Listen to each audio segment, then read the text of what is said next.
The vest was worth more than Marcus Hill's car. He knew this without touching it just from the way the dry cleaning bag caught the streetlight as he lifted it from the back of his van. Charcoal wool. Double-breasted. The kind of thing a man buys when he wants other men to know exactly how much he earns. He'd picked it up from the Henderson Cleaners on Maple, and now he had 20 minutes to deliver it to Aurelius, which was the kind of restaurant that didn't have prices on the menu, because if you needed to ask, you were already in the wrong place. Marcus Hill was 38 years old.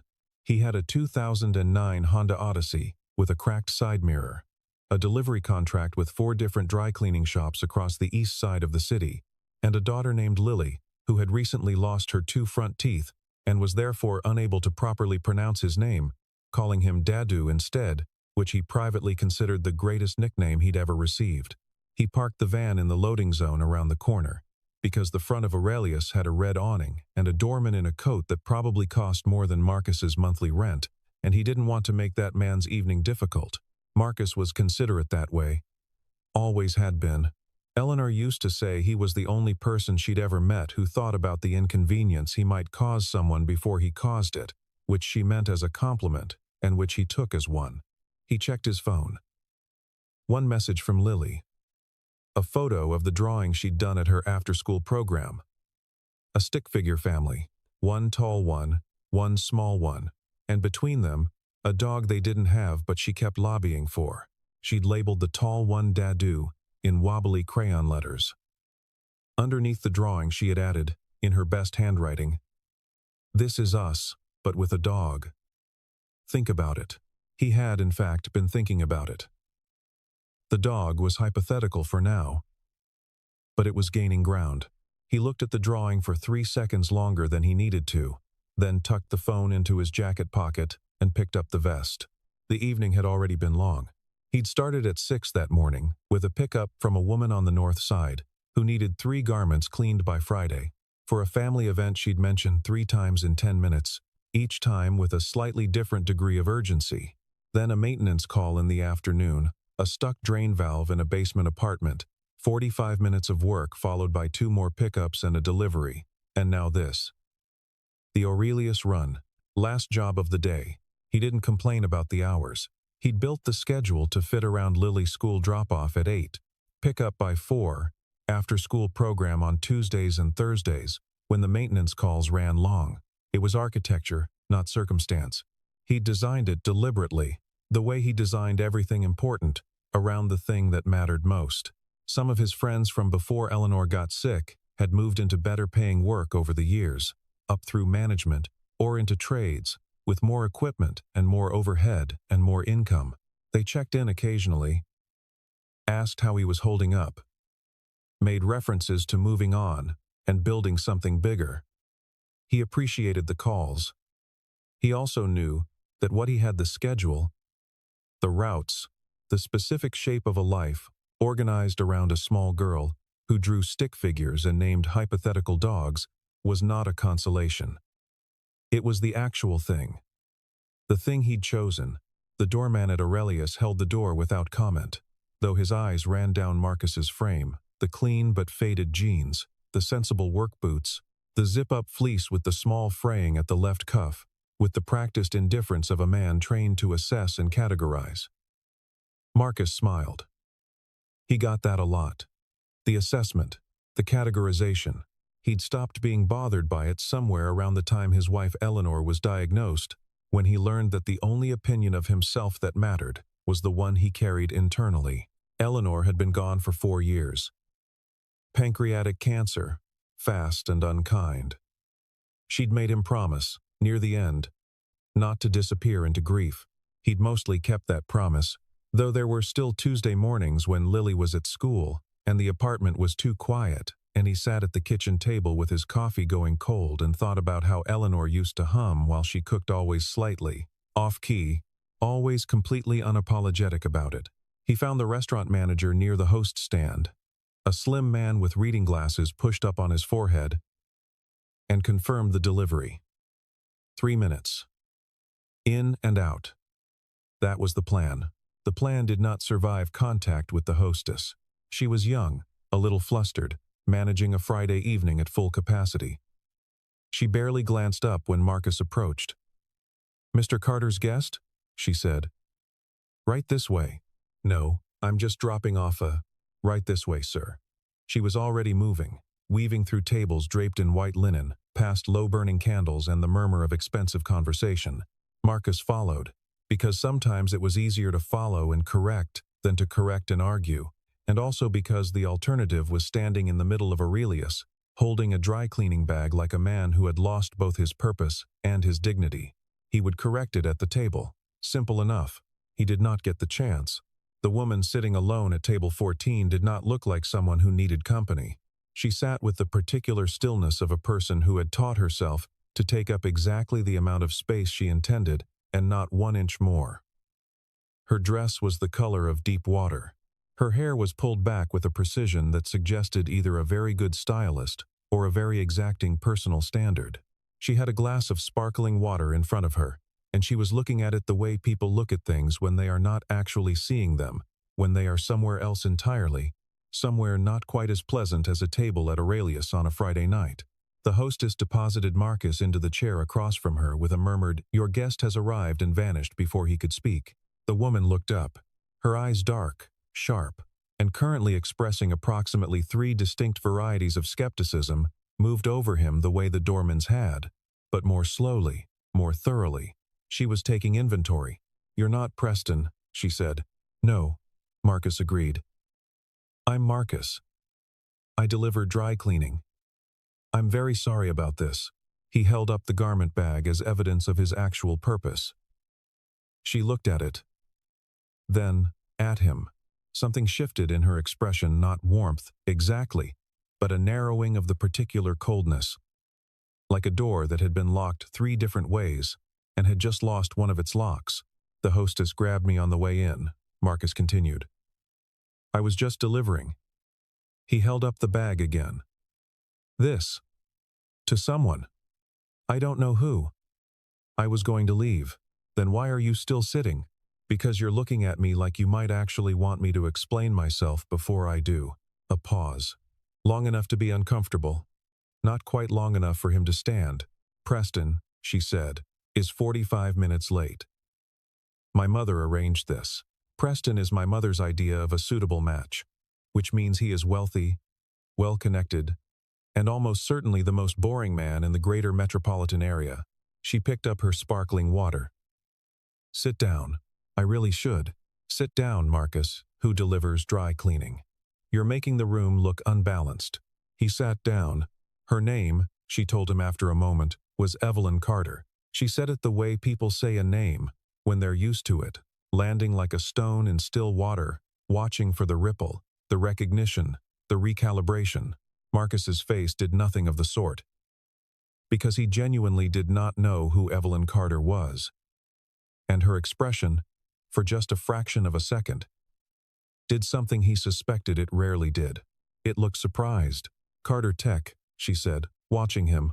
"Is that a band?" The second surprise was quicker and harder to catch, but he caught it. "It's a company. Software infrastructure. We process about 40% of regional healthcare data transactions." "Oh." Marcus nodded. "That sounds important." "It is. Do you like it?" She set down her glass. "What?" "The work. Do you like doing it?" Nobody had asked her that in a very long time. He didn't know that yet. He was just curious, the way he was curious about most things openly, without agenda, the way Lily asked questions, because answers were interesting and people were more interesting than they usually got credit for being. Evelyn Carter looked at Marcus Hill across the white linen of table 14 at Aurelius, with his faded jeans and his dry cleaning bag and his complete, unbothered ignorance of who she was, and she said, "I think I used to." He didn't try to impress her. That was the thing she kept returning to, later, when she was trying to make sense of the evening. Every man she had sat across a table with in the past decade had tried to impress her. It was reflexive, like breathing. They talked about their portfolios, their contacts, their recent travel, the quality of their wine selections. They asked about Carter Tech only to find a door through which to walk and talk about their own ambitions. Marcus talked about Lily, not to show off, not to perform sensitivity, He talked about his daughter, the way people talk about things they love unreservedly, with a kind of unguarded directness that made Evelyn feel like she was being trusted with something real. He told her about Lily's theory that birds were secretly running a postal service for messages too small for humans to read. He told her about the ongoing negotiation over the hypothetical dog. He told her that Lily had recently decided she wanted to be a marine biologist, a pastry chef, and a person who fixes things, all simultaneously, and that he had told her those were all excellent options, and she had plenty of time. "You're not going to tell her to focus?" Evelyn asked. "Why would I? She's 8. Being 8 is literally the only time in your life when you can want all of those things at once and be entirely correct about it. My parents had my future planned by the time I was 6, Evelyn said. It came out before she intended it to. She'd learned, over years, to be careful about what she offered across tables. Information was leverage, and leverage in the wrong hands was a liability. But Marcus was looking at her with an attention that wasn't calculating, just present, just interested, and the words had moved before she could stop them. "That sounds lonely," he said. It was the right word. Not hard. Not impressive. Not that must have made you driven. Lonely. It was, she said, and didn't elaborate, and he didn't push. They'd been talking for 35 minutes when the interruption came. He was a man named Gerald Ashford. She knew him from 3 different charity galas and 1 disastrous quarterly summit, and he appeared at the side of their table, wearing the expression of a man who had found something deliciously absurd and intended to share it with everyone in range. "Evelyn," he said, "I didn't know you were branching out." His gaze moved to Marcus with the pointed indifference of a man who has decided someone doesn't merit direct address. "New? Friend?" "Gerald," Evelyn said, in a tone that had closed more meetings than most gavels. "I'm just saying." Gerald spread his hands. The gesture encompassed Marcus entirely. His clothes, his age, his presence. "I thought tonight was the Preston Whitfield situation. Your mother must be thrilled. Gerald. I mean, no offense to your—" He paused, performatively. "What do you do, exactly?" Marcus looked up at him. His expression was the same it had been all evening. Calm. Unhurried. Without the flinch of a man who is about to be embarrassed on someone else's behalf. "Deliveries, mostly," he said. "Some maintenance work. Tonight I was dropping off a vest." He paused. "It's a good vest. Whoever ordered it has good taste." "Right." Gerald smiled with his teeth. "Well, Evelyn, you know where to find me." He moved off toward his own table. There was a silence. "I'm sorry," Evelyn said, because she was. "Don't be." Marcus's voice was easy. "A man who needs to make himself bigger by making someone else smaller.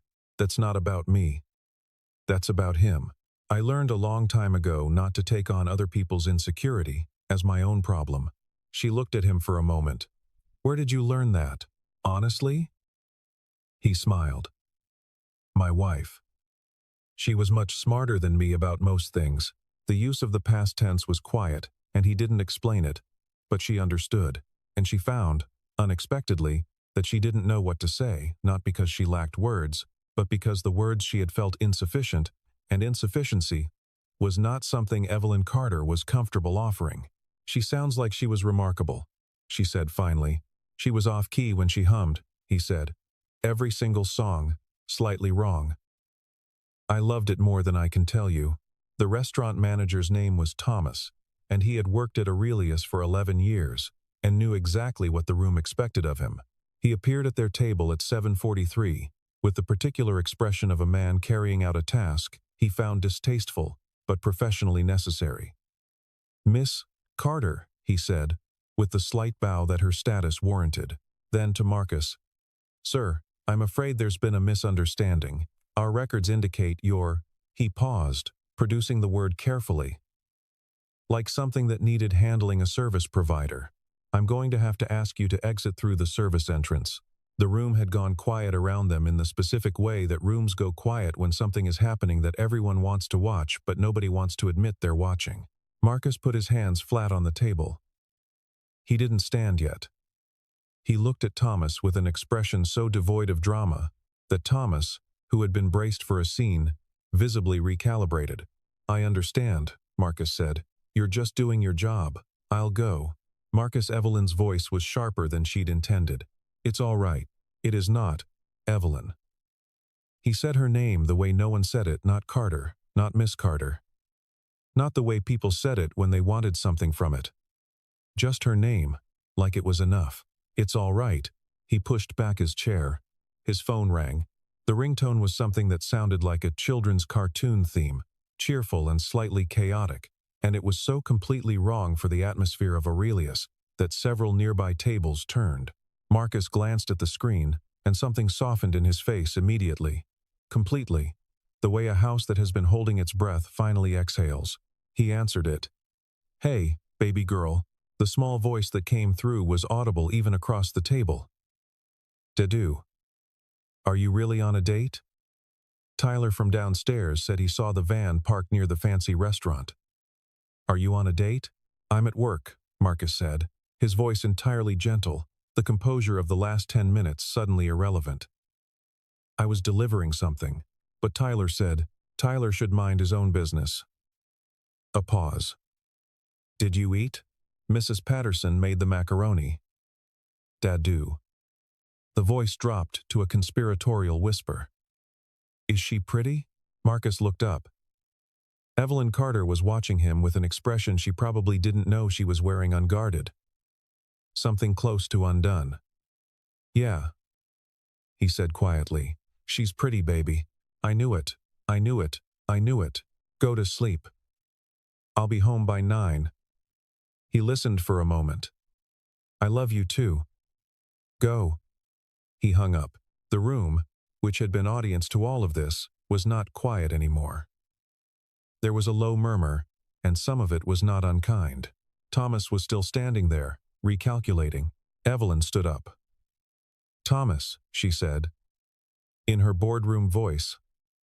"The one that had moved $300 million of investment over the past 2 years bring us 2 menus, and I'll have another sparkling water." She looked at Marcus. "Do you want anything?" He looked at her. At the room. At the tableau of expectation around them, and he smiled, not the smile of a man scoring a victory, but the smile of a man who finds something genuinely amusing about the world. "Coffee," he said.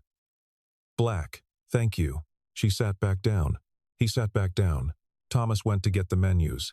Evelyn Carter did not pursue people. She evaluated opportunities and determined which ones merited her time. That was a different thing. That was strategic and measured, and carried none of the vulnerability of the word pursue. She told herself this as she asked her assistant to find an address for a Marcus Hill delivery contractor, East Side. She told herself this as she drove past his street once, just to orient herself and notice the small garden outside his building, tended with a care that suggested regular attention. She told herself this as she called a contact at the neighborhood community center and learned, in the indirect way she had learned to gather information, that Marcus Hill was apparently the sort of man who fixed Mrs. Okafor's broken steps without being asked and coached the under-10 soccer team on Saturday mornings, and had, 2 years ago, signed over the entirety of an insurance settlement, the kind that comes when you're injured on the job to cover a coworker's medical bills, leaving himself with nothing but a bruised shoulder and a story he'd never told anyone that she only found through 3 careful conversations. She sat with that last piece of information for a long time. She had grown up around wealthy men, influential men, men who donated to foundations with their names on the buildings, and who managed their charity like they managed their portfolios for maximum return on the investment of their reputation. She had learned to read the machinery behind generosity, the calculation beneath the gesture. Marcus Hill had not calculated. He had simply given, quietly, to someone who needed it, and then continued on. She texted him. She had his number from the delivery app, technically irregular, technically fine. "This is Evelyn Carter. I owe you coffee. A proper one, not a crisis cup." His response came 40 minutes later. You don't owe me anything. But I wouldn't say no to coffee. They met at a diner on his side of the city, which she suspected was deliberate on his part, neutral ground for him. Unfamiliar ground for her, and Lily was there because it was a Saturday and he didn't have childcare, and he'd mentioned her up front in a way that was neither apologetic nor a warning, just an honest statement of how his life was organized. Lily was 8 years old, and approximately 45% of her existed in a state of pure, undirected enthusiasm. She had Eleanor's eyes, Marcus had mentioned once, though Evelyn didn't know Eleanor, and so couldn't verify it. What she could verify was that Lily looked at her with the frank assessment of a child who has not yet learned to disguise her evaluations, and then declared, "Your hair is really shiny. Do you use the expensive kind of stuff?" Lily Marcus started. "Yes," Evelyn said. "Embarrassingly expensive." "I thought so," Lily said, satisfied, and went back to her pancakes. Evelyn found herself smiling. It happened before she could do anything about it, before the reflex to manage her expression could engage. She just smiled at an 8-year-old's direct inquiry about her hair care routine, and the smile was complete and unrehearsed. Marcus watched it happen and said nothing. But she saw him see it. The weeks that followed had the quality of something being built quietly, without announcement. A coffee became a Sunday afternoon in the park, while Lily chased pigeons. A Sunday afternoon became a dinner at their apartment he cooked. She was asked to sit at the counter and watch and not interfere, which she found she didn't mind. The food was better than anything she'd had at any restaurant in the past month, which she told him, and which made Lily dissolve into laughter for reasons Evelyn didn't understand, until Lily explained that her dad cooked the same 5 things on rotation, and one of them was just eggs with cheese. "It's a really good version of eggs with cheese," Marcus said with dignity. "It is," Evelyn agreed.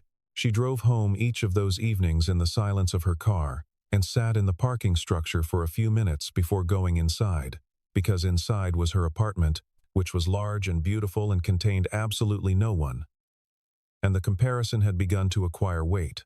She had furnished the apartment herself, over 2 years, with the same deliberateness she brought to everything art that she understood. Furniture that had longevity, books that she'd read and intended to read again.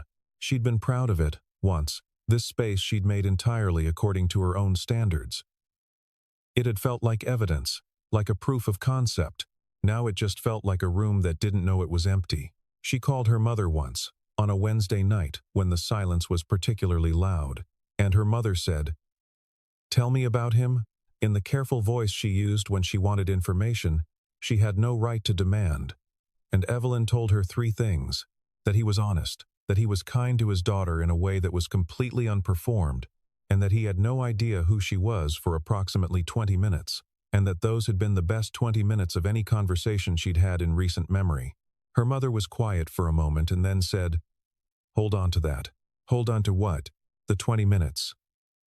Whatever felt true in them." A pause.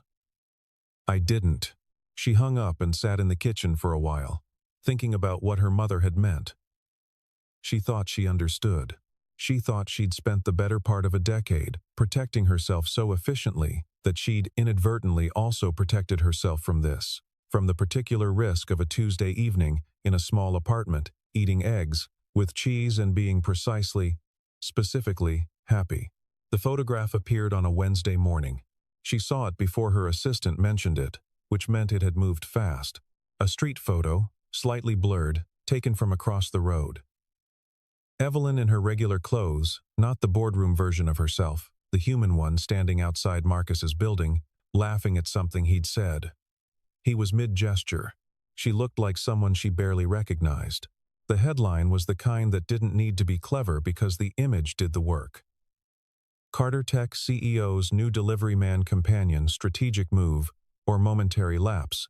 By noon, her board liaison had called twice. By 2, her VP of communications had drafted 3 response strategies. By 4, the comments on the article, which she had not read and would not read, had apparently devolved into the expected territories, mining Marcus for the symbolic value of his background. She handled it the way she handled most crises, with controlled speed, clear directives, and the face she'd built for exactly this purpose. She did not handle it well. Marcus called her on Thursday evening. Lily's teacher pulled her aside today, he said. His voice was level. It was the levelness of someone who has decided to be level. Some kids had seen something online. About me. About us. They were giving her a hard time about it. Evelyn closed her eyes. Marcus. I'm sorry. I'm handling the communications around. Evelyn. He said her name in that same way. Not accusatory. Just present. She's 8. She doesn't need communications strategy. She needs to go to school and not be handed someone else's cruelty to carry. I know. I don't think you do. A pause. Not angry, reflective. I know this is complicated for you. I know what your world looks like. I've been watching it from the outside for a while now, and I understand the machinery of it. But my daughter is not. He stopped, started again. I need to protect her first. I need to always protect her first. Are you saying we should stop? I'm saying I don't know. And the not knowing was the most honest thing he'd said to her since the restaurant. And it hurt more than a decision would have, because decisions close doors and uncertainty leaves everything open and raw. They argued. Not the way people argue in movies. No one threw anything. No one stormed out. They argued the way adults argue when they are both right about different things, trading positions across the phone in the late evening while the city went dark around them. Your world can absorb scandal, Marcus said. It has mechanisms for it. My daughter doesn't have mechanisms. She has me, and I have nothing. Her voice came out sharper than she'd planned. You think I'm made of different material? That I process things at a corporate level and then go home and fine? A silence. No, he said quietly. I don't think that. Then stop acting like caring about you is an acceptable casualty of your caution. Another silence. This one different. I'm not trying to hurt you, he said. I know. I know, Marcus. They hung up without resolution, which was its own kind of answer. She called him 4 days later. I want to tell you something, she said. And I want to tell you in person, not on the phone. He came to her apartment the first time he'd been there, and she watched him take in the space with the same unhurried curiosity he brought to everything. Not impressed exactly, not unimpressed, just present. Processing it the way he processed everything, as information rather than status. She made coffee. Real coffee, with the proper equipment, because she had not been lying about the expensive hair care, and she was not lying about anything else she had. They sat at the kitchen island, and she told him about her father, Richard Carter, who had built the first version of the company from a single product and a great deal of determination, and who had also, when Evelyn was 12, left her mother for the firm's CFO, and who had managed the divorce with the same efficient precision he applied to quarterly projections. The marriage had been an asset that no longer served its function. He had divested accordingly. She told him about Daniel Marsh, who she had dated at 29 and who had been warm and attentive and completely, methodically interested in acquiring an equity stake in her company through personal proximity, a scheme she'd discovered only when a mutual acquaintance mentioned it at a conference, offhandedly. The way people mention things they assume you already know. I built the wall, she said, because what came through without it was worse than being alone. Marcus had his hands around his coffee mug. He was looking at her the way he always looked at her, with that attention she had learned, over months, to trust the specific quality of. That makes sense, he said. I'm not good at this, letting it be real. I know. I keep waiting for it to turn into something I recognize, something I can categorize. Has it? She looked at him. No. Good, he said simply. She told him one more thing. The thing she hadn't planned to say, but that the honesty of the evening made necessary. The first night, she said. When you were talking about Lily, the way you talked about her, I felt something shift, something I hadn't felt since I was a child and believed families actually work the way they're supposed to work. He was quiet for a moment. What did they feel like? Families that worked? Like someone was keeping the lights on, she said. like the house wasn't going to go dark without warning. The following morning, Lily's temperature spiked. It was psychosomatic, the pediatrician was clear about this. Kind about it, anxiety, manifesting physically. A body carrying what a mind couldn't sort. She'd been holding the stress of the school situation in her chest for days, and it had found a way out. She needed rest and reassurance and the specific warmth of her father's presence. Evelyn showed up at the apartment that evening with soup from the deli. 2 blocks from Marcus's building, she'd asked a neighbor which one, standing in the street in a coat that cost more than the deli's monthly lease, and Marcus opened the door, looking like a man who had not slept and was not going to mention it. She stayed. She sat with Lily while Marcus finally got 2 hours of actual rest.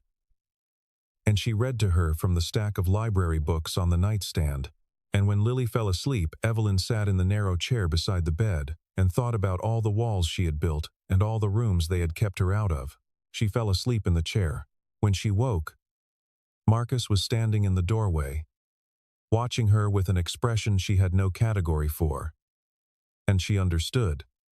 Sitting there in the chair, with a library book in her lap and her coat still on, that this was the thing she'd been waiting to recognize. It was home. The name of the man was Lawrence Draper. He was on the board of Carter Tech, representing a block of shareholders who had been patient through 2 quarters of strong performance and were, in Lawrence's estimation, owed a return on that patience. He had decided that Evelyn Carter's personal associations were an acceptable pressure point, and he had acted on that decision with the efficiency of a man who viewed the line between business and personal as a strategically flexible concept.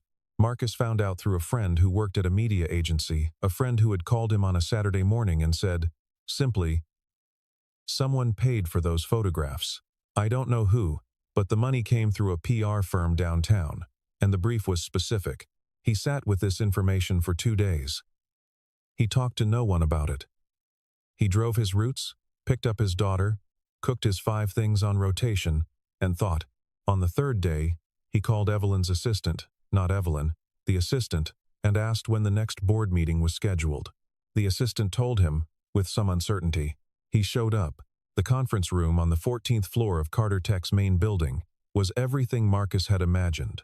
A room like that would be clean lines, expensive chairs, the specific aura of power that comes not from decoration but from the absence of anything unnecessary. He was wearing a jacket he'd pressed himself and shoes he'd polished the night before, which was not Carter Tech and was not Gerald Ashford and was entirely, specifically Marcus Hill, which was the point.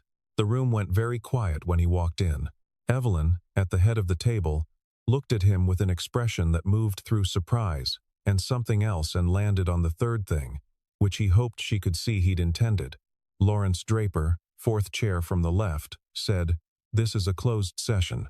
"I know," Marcus said. "I won't take long. Security, let him speak." Evelyn's voice. Lawrence looked at her. The look lasted slightly too long and contained slightly too much. And Marcus filed it away. He stood at the end of the table and he didn't prepare a speech because prepared speeches were for people who needed the words to carry them. His words came from the place they always came. From the same place he'd found when Eleanor was sick, and he'd had to explain to a 4-year-old why her mother was in the hospital. The same place he'd found when he was standing in Aurelius in his work jacket being assessed by a man who'd never worked an honest hour in his life. "I'm here," he said, "because someone in this room paid to make me look like a liability. I don't know which one of you it was, and I'm not here to make accusations." He paused. "I'm here to say one thing. Evelyn Carter has built something real. Whatever she's chosen to do, outside of that, who she spends time with, what she values, that's not a liability. That's evidence of good judgment. If you can't see the difference between a CEO and her personal life, you're in the wrong business." Silence. "A woman like her doesn't need a man who is richer or more powerful or better credentialed," he said. "She needs someone who tells her the truth. And the truth, as I understand it, is that she's exceptional at what she does, and she's earned every right to be in this room and every room she chooses to walk into." He straightened his jacket. "That's all I had. Thank you for your time." He turned toward the door. "Wait." Evelyn's voice, steady, clear. "Don't." He stopped. The room was absolutely still. She didn't look at Lawrence Draper. She looked at Marcus, standing at the far end of the table, in his pressed jacket and his polished shoes. And she said, "Thank you." It was the first time she'd cried in a professional setting in 11 years. She didn't make a production of it. The tears came and she let them come. And she kept her eyes on Marcus. And he kept his eyes on her. And in the clean-lined, expensive room, full of people who managed risk for a living, two people looked at each other across a great deal of distance and didn't look away. The company's stock dipped 12% over the following 2 weeks. It recovered. These things generally do. What did not recover, at least not in its original form, was Evelyn's professional circle. Several people she had considered allies revealed themselves, in the way of pressurized situations, to be neither. 3 board members who had been vocal in private became conveniently silent in public. A woman she'd considered a close colleague called to offer support that was so precisely calibrated to social optics that it functioned as neither support nor presence. Lawrence Draper resigned from the board. He cited strategic differences, which was the corporate equivalent of leaving a room before someone opened a window. The reorganization took 6 weeks and left the company structurally the same but culturally different lighter. Somehow, as though a pressure that had been systemic and invisible had finally been named and removed. Evelyn instituted 2 new policies, neither of which she announced with any fanfare. One created a formal channel for employees to raise concerns without routing through management, and one extended parental leave in both directions and made it genuinely optional instead of theoretically optional. Both had been items on her internal list for 2 years. She'd been waiting, she realized, for permission she'd never needed to give herself. Marcus was there through it. Not in the way that makes a story not with grand gestures or declarations. He was there the way weather is there. Consistent, present, not asking anything from the atmosphere it moves through. He drove over on Tuesday evenings, because Tuesdays were when her calendar was lightest, and she was most likely to actually be home rather than still at the office at 9 p.m. He brought food, the rotating 5 things, and on one occasion he brought Lily, who had recovered completely and was now conducting an aggressive campaign for the hypothetical dog. What if it was a small dog? Lily said, to Evelyn, who she had identified as the more tractable target. Like really small. You'd barely notice it. I live alone, Evelyn said. Not really, though, Lily said. Evelyn looked at Marcus. Marcus looked at his plate. She gets that from her mother, he said, with the air of a man offering this as a full explanation. Lily made a card. Evelyn didn't find out about it until later. Marcus mentioned it with the careful offhandedness of a man who was sharing something that mattered to him, but didn't want to oversell it. She had made it at school, folded cardstock with crayon flowers on the cover, and inside she had written, in the wobbly handwriting of a child who was still learning to make her letters do what she wanted, families don't have to be perfect, they just have to love each other. Signed, Lily Hill, age 8. The spelling was approximate. The sentiment was exact. Evelyn read it in her car, sitting in Marcus's parking lot, and she didn't try to manage what happened to her face. One weekend in February, he took her to a neighborhood she'd driven through but never stopped in a street of older houses, mid-century, with trees that had grown tall enough to arch over the road and form something like a canopy. His house was one of them. A rental, technically too small, with a kitchen that required 2 people to stand in it in a specific configuration to avoid constantly crossing paths.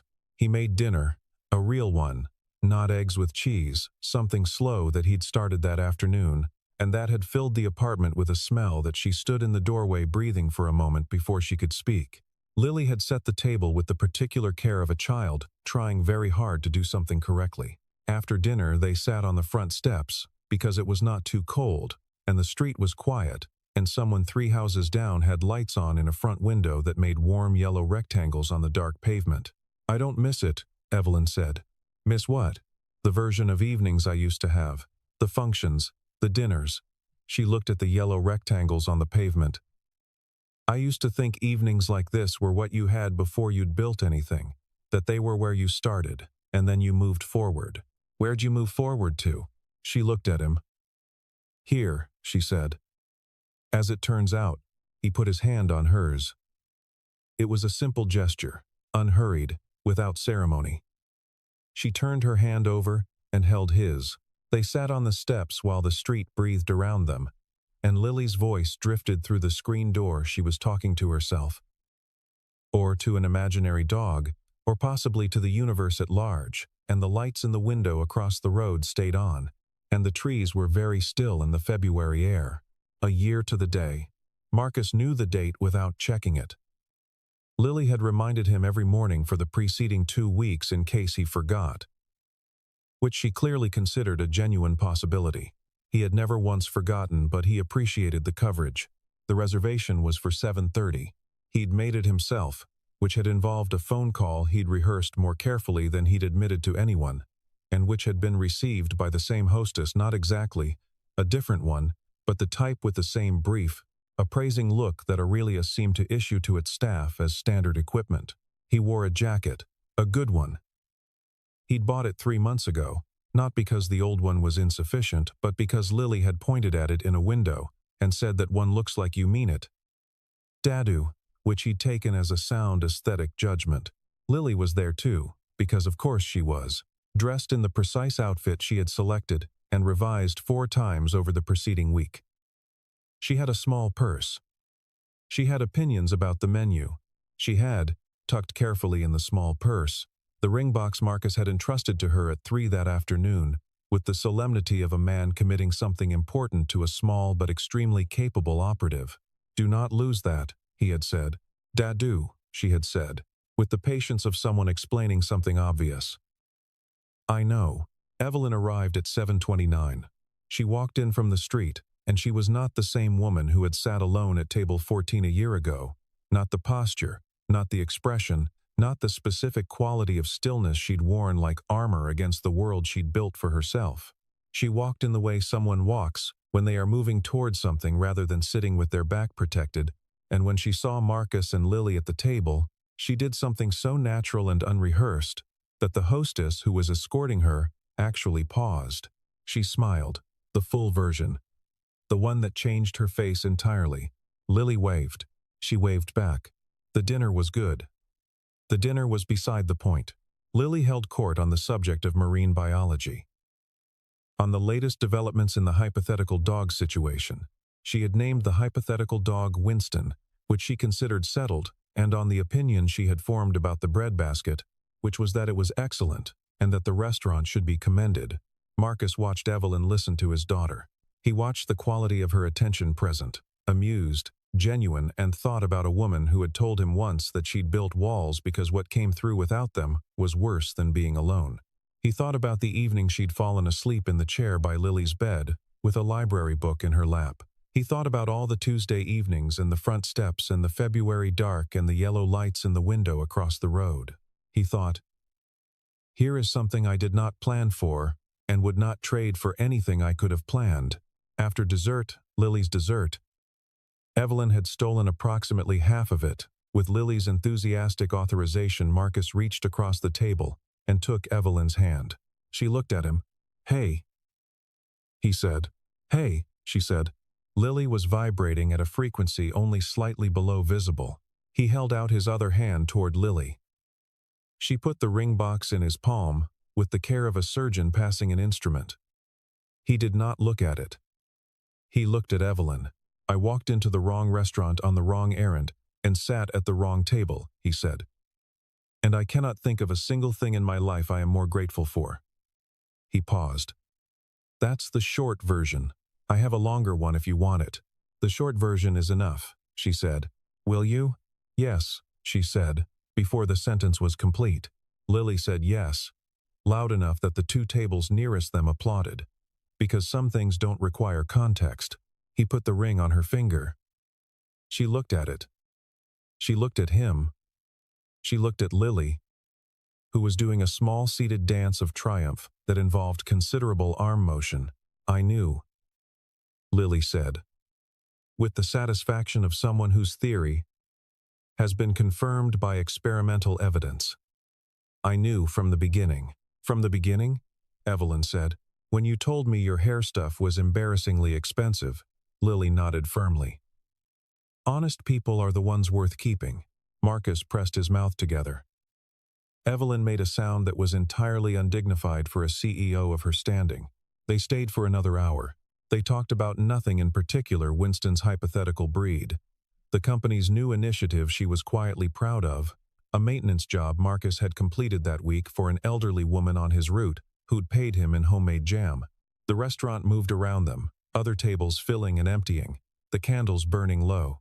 At some point, the manager Thomas, the same Thomas, who recognized Evelyn and recognized that he owed both of them something that couldn't be invoiced, stopped by to offer a glass of champagne, with the compliments of the house, and said with the careful sincerity of a man making a genuine gesture, "Congratulations." Marcus thanked him. He meant it. They left at 9:30, walking out past the red awning and the doorman in the expensive coat, into the street where the city was still moving, still lit, still conducting the ordinary magnificent business of its own life. Lily walked between them and held both their hands, which required a specific gait to maintain, and which she'd clearly rehearsed. The night was clear. The air had the particular quality of late spring, something loosening, something opening. The year finally deciding what it wanted to be. Marcus thought about Eleanor, the way he still thought about her, with the tenderness of things that are past, but not gone. She would have liked Evelyn, he thought. She would have seen through her in about 40 seconds, and liked her anyway for exactly the qualities that the defensive wall had been built to protect. Eleanor had always been good at that, at seeing the person was trying not to show. He thought she would have been glad. He looked down at Lily, walking between them with her small purse and her opinion about Winston, and her absolute certainty that the world was going to be exactly what she needed it to be. He looked at Evelyn, walking on Lily's other side, not the boardroom version and not the guarded version, but the version who had fallen asleep in a chair with a library book in her lap, and who had told him that what she'd been looking for was someone keeping the lights on. The lights were on. He thought, sometimes you walk into the wrong room and find exactly what you were looking for. He thought, sometimes the wrong table is the right table. He thought, sometimes the only plan you need is to be honest about what you want and patient about when it comes.